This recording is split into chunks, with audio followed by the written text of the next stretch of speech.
Hey, what's up guys? This is Anthony from Anthony's Customs, and for this video, we're doing something a little bit different. Today, we're talking about a 3D printer. Not exactly the same kind of thing I do normally, but something that is relevant to at least what I do, and kind of to you guys, and maybe very much to you guys. So I've been 3D printing for like 10 years now. I was using a professional grade SLA printer, and I haven't upgraded it ever until now, because the kind folks over at HeyGears, they contacted me and said, hey, would you review this product for us? We'll provide it, and how much do you want? I said, no, I don't want to get paid, but I will review it, because I looked into it. I mean, I was vaguely familiar with it before, but I looked into it and I was like, okay, this looks like a good enough product. I will review it and see what happens. And so I get to say whatever I want. I mean, they told me like a few talking points, like specs and things, obviously, because you need to know what the item is. But I get to say whatever I want. So I'm going to do that, and I'm not getting paid. Obviously, I did get the printer, which isn't nothing, but just for full disclosure, that's the situation. So the printer we're talking about is the REFLEX RS Turbo, which is an upgrade over the standard REFLEX RS, which was already a pretty nice machine.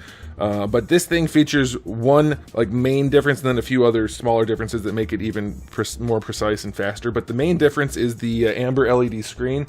What is it? 566:1 contrast ratio, which is way better. It allows it to go faster and print nicer. And I gotta tell you, granted, like I said, my old printer is a professional grade, but it's like 10 years old now. This thing is lightning fast compared to that. Maybe there are faster printers out there. I don't know. I haven't tried everything, but this thing prints really fast. You can get a lot done, and a part of that is because it's an LED type printer rather than a laser. Lasers are a lot slower, and the LEDs nowadays are basically equally good in terms of quality. And that's the thing I wanted to mention briefly, and we'll get into it as we get to the resins in a little bit. At this point, resins are kind of like the name of the game. The technology for the printers is kind of universal. Like, everybody has their own different things that make theirs better or quicker or whatever, but resins are a big factor, and that's one of the best things about HeyGears.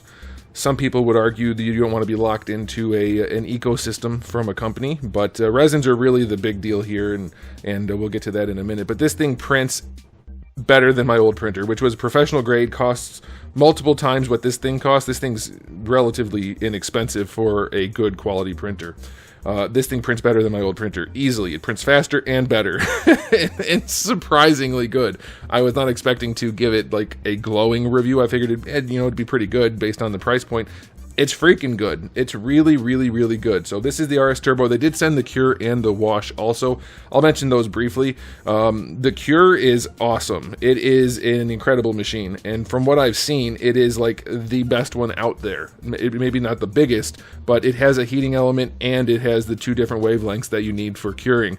It's great. It's awesome. The Wash, well, the Wash gets the job done, but it is a brute force strategy. It shakes the ever-living crap out of everything that's in there. I mean, it sloshes the stuff around, but it's not delicate. So if you have prints that you don't want to get scuffed up or anything, you may need to reconsider how you're washing them. It does work. It works very well. It gets the job done, but you may end up with some scuffing or scratching or things like that. I do like that it comes with the two different buckets, for lack of a better term, that you can drain into each other. So what I would recommend is you rinse off the majority of your resin first in just like a garbage alcohol bucket, and then you fill one of these up to whatever level, put your parts in there, do your wash thing. Then you set it on top of the other one, open up the valve, and it drains all of the alcohol down into the empty one. So your parts are just sitting there, nice and easy to reach, and all of your alcohol is now in the next bucket, ready for you to use next time. And you just keep swapping that process around. Makes it super convenient. It's a good machine. It does its job. It has some nice features. I like the way the lids latch on and everything like that, but it is brute force. So the Wash is nice. The Cure is phenomenal. It is great, if not maybe too small for some things, but easily big enough for everything that you would print on this. And if you have to do it in parts, that's most 3D printers anyway. So 100% recommend the Cure. It's great. The Wash, I do recommend if you need something, but it's a little bit of an indelicate situation. But back to the RS Turbo. This thing is great. I love the way it works. You do get options, so you can have just the standard vat or resin tank, which is just, it has the film at the bottom and you pour the resin in.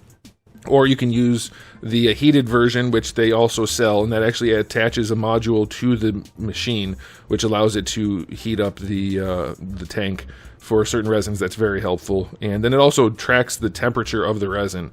And so if you have like a heated tank, you put that in there, you attach the additional part to the machine itself.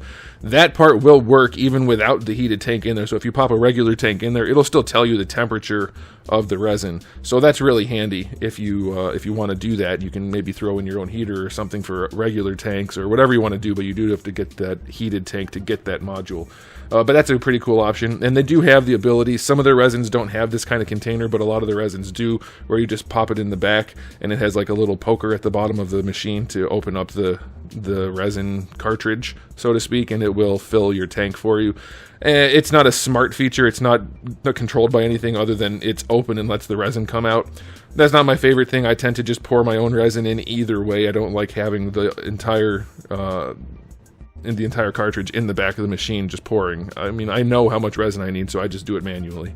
But you can do that. And they do give you like a little scraper to clean off, or I guess not a scraper, it's a spatula to clean off the build plate while you're working, or when you're in between prints or whatever. I don't like it. I like the one I have more, which is just like for applying vinyls to a car. So, I mean, or anything, I guess, but that works really well. You can clean it off. It cleans off pretty easily. As far as 3D printers go, it's a pretty smooth process. I didn't have any issues with that. And their scraper for popping the parts off of the build plate looks cheap. I thought, no, come on, it's like this crappy looking wood, but it actually works really well. Better than the scraper I got with my super premium fancy printer all those years ago. And it's not like scraper technology has increased, but it looks not great, but it is great. I don't usually associate wood handles with 3D printing. I think of plastic and metal, but no, it pops things off great. And I don't know how they do it exactly. Like, their build plate has texture on the bottom, which is nice. It helps for adhesion. The parts pop off surprisingly well, and a lot of that comes down to the resins, but however they design their build plate, this one doesn't have the holes in it, so a lot of people complain that it doesn't drain. I don't care. Like, you have to scrape it off either way. I don't care about the draining part. That doesn't bother me at all. But the parts coming off is a big deal. I have had no problems getting parts off with any resin. It's just worked really, really well. And so let's go ahead and talk about the resin real quick. They sent me 3 different kinds. The first one I want to talk about is the PAF10. It's their PVC-like resin. I thought this is going to be great for doing like prototyping and things like that. And in some ways it is. It's not made for that. It's not like an industrial resin meant for things like that, but I thought it would work. And in many ways it is. So the thing is, this stuff is durable as heck. It's heckin' durable. I don't know how they managed to do this, but this is why I was bringing up the resin situation, because this printer, this brand, is designed to be like, it's plug and play. You have everything in their software, you use their resins on their printer, it's all set up for you. I mean, even their slicer does a lot of the work for you if you wanted to. You have a fair amount of control over these things, but it is meant to be like a set it and forget it sort of situation, a one button click sort of thing, and you're off to the races. And it does work incredibly well at that. You are limited to their products officially, but you can buy third-party resins and experiment at your will, and it may or may not work, but you can figure that out. But yeah, you have to use their slicer, their resins, their everything, but it is so convenient. And that's why I had the other one that I had, the professional one, because when you're doing this stuff for work, you don't want to be trying to figure out settings for every single resin. You want to be able to say, I need this made, make it, and the printer makes it. And it works for that perfectly. So if you're like in a small business or even just a hobbyist where you want to make things, but you don't want to make 3D printing the hobby, this is for you. It's super easy. Everything syncs up together, so you can send the job to the printer, to the wash, to the cure, and it takes care of everything. You have to do basically nothing other than the bare minimum, and it works. It works right out of the box. It auto levels, other than like the feet on the printer. You want to get it pretty close. You just screw the feet in or out, and that's fine. But then it auto levels the build platform. It takes care of everything for you. And it's not just a gimmick selling point. It actually does. It works very, very nicely. And the reason I'm saying that is to go back to the resins. The 2 special resins I ordered, well, all 3 of them, but one of them is just a standard resin, so it's not that big of a deal. But the 2 special resins phenomenal. The first one, like I said, is the PVC one. It works so well. It is incredibly durable. It holds detail like crazy. You can get down to 30 microns for the layer height. The detail's no problem at all. You know, people say you can get better details on the regular model resins, like, which they sell, of course, and they're cheap, but I want this resin. This holds all the details that I could ever want, and it's basically indestructible unless you're trying to break stuff. It works really nicely. Even for like pressure fits where you have to really stretch the crap out of the material in order to get the socket or the joint into the socket or something like that. It did it. I thought for sure I was going to destroy all the things I was working on. It just worked. I was amazed at its ability to not break. So that is great. It holds detail wonderful. So this is great for miniatures and basically all kinds of 3D printing. It's a little bit more expensive than your standard model resins, but because it doesn't break, you're not wasting a bunch of stuff. So, I mean, I think it's awesome. I love it, and it cleaned off the plate, no problem, no issue at all. And the one that's probably less useful for most people, but for somebody like me, I have definite application for it, and apparently other people do too, or it wouldn't exist. It's the PAW R10. And that's like a high resistant to breakage in a different way. Like, it's not a flexible material. It's not like PVC. It's closer to like nylon. It's wear resistant for friction and for flex and things like that. So I use that to like make parts for the joints and things like that for prototypes or whatever I'm making. And I thought, well, this stuff's going to be tricky because it's hard to make that kind of thing out of a 3D printer. There's no way it's going to work that well, but we'll give it a shot. I was absolutely stunned at the ability of this resin. Not only did it come off the plate like butter, like it printed flawlessly, and it popped off the plate like butter, no problem at all. And then after washing and curing, of course, you have to cure these things properly, but it's easy because you just use their settings and it just does it for you. It was amazing. I tried my best to break some of these parts, and nothing broke, except for the tiniest little wrist peg when I twisted it. So that kind of resilience maybe isn't the best, but I mean, most materials aren't. You could even break most things that way. It was tiny. It was very, like 1.5 millimeters or whatever. But like a big peg for a ball peg for the torso, I was trying to bend it and bend it and bend it, and it just bent a little bit and then went right back into its shape. This stuff is nuts. It's so incredibly durable, and against itself, it has a really low friction coefficient, so that might be useful for you too. But those two resins are absolutely impressive. They're not telling me to say this. I'm actually floored by how effective they are at what they're supposed to do. So that's great. The modeling resin, it's a modeling resin. It works. It looks good. It holds all the details. I don't like black. I don't know if I asked for black or if they sent black. I probably asked for it, which is probably my mistake. Either way, black doesn't film well, but it looks nice. I mean, it works. It does what it's supposed to do. It's nothing special. But yeah, their resins are great in my experience. And so like one of the drawbacks is you have to buy into their ecosystem if you want everything to work flawlessly, because you can't change like exposure settings and things like that on this printer. You can adjust the slicer settings, and their slicer is actually pretty robust. It works really well. It has a lot of features. I like it more than the slicer I was using from the other premium professional brand.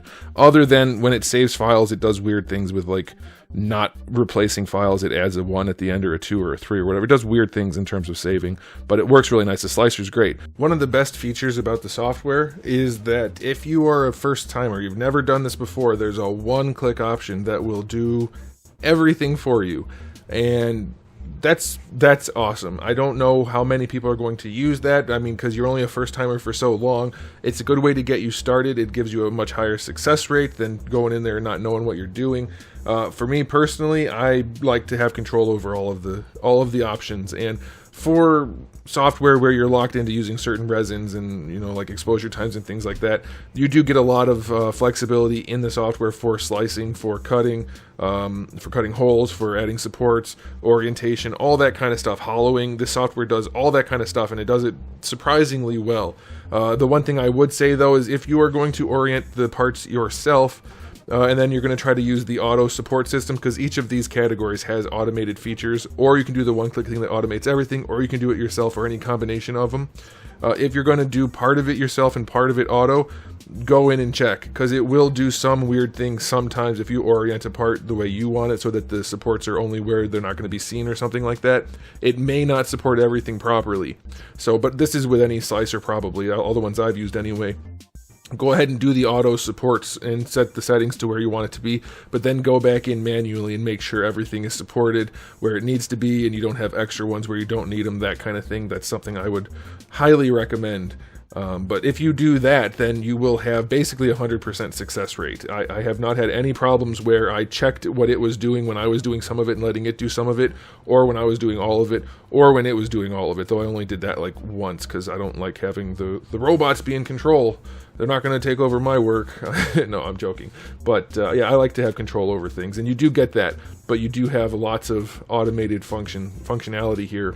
If you are new to this whole thing, and go ahead and use it, and then tinker with it and figure it out, and then you'll be able to do automated stuff, or where you have more control and you'll have probably more desirable results because it doesn't know which part of the model you want to not have any supports on or things like that.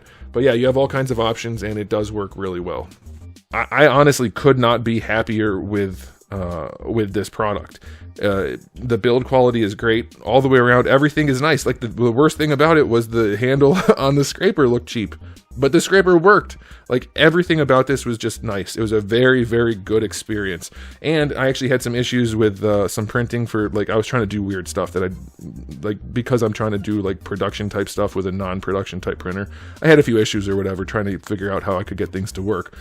Their service team, their tech service team was tech support, I guess is what you call it. Very, very happy to help and very quick to respond right through the Slicer app program, whatever things are called nowadays.